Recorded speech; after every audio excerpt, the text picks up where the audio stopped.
Agora, ó, não dá pra pegar a hora.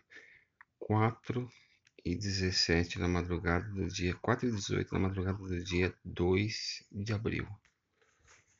Olha que coisa mais gostosa.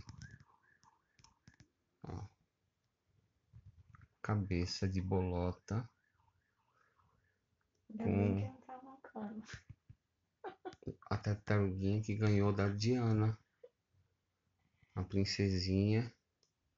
Esse foi um brinquedinho, foi enviado pelo correio de uma cadelinha de uma seguidora. Foi morar no céu, mandou o brinquedinho. Cabeça de bolota não vive sem ela. Eu não sei que milagre ela não tá roncando. Ó, Era pra completar logo o charme. não tá roncando, porque geralmente ela ronca alto. Daqui a pouco ela começa. Se bem que às vezes ela ronca até acordada, né? Olha a boquinha.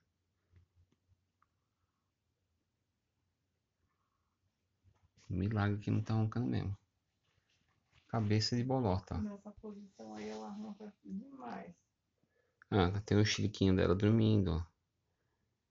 Tá dormindo profundo, então ela não tá escutando, ela não tá acordando com tua voz. Repara que ela tem um chiliques, ó.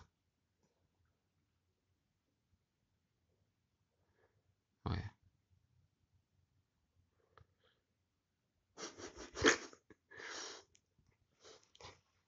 Quem que é esse aqui? Ah, seca. Barriguinha dela fez dobra, ó. Coisa mais bonita. E essa bolotinha aí, gente, é uma hérnia. Ela tem esse dedinho. Aqui, né? Pequenininha, vai operar. Vai operar quando? Agora daqui a mês que vem já opera. Completar 8 meses, né, filho?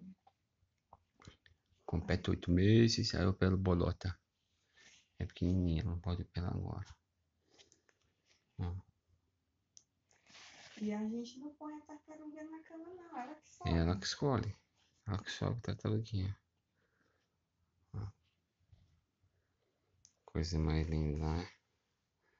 Assim, de gente. E eu não, mas vê se não tá com pecinha. Acho que não tá com pecinha minha.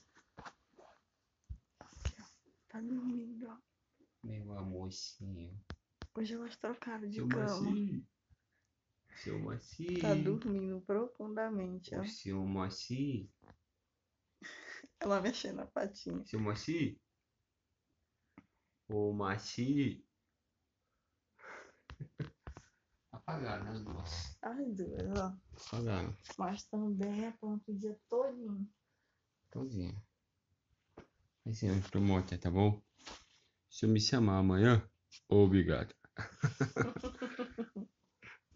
Tadinha. Daqui a pouco começa a roncar. Para, papai. Eu quero batata. Adoro uma batata frita. Não pode, né? Mas em casa pode tudo. Boa noite, galera. Valeu.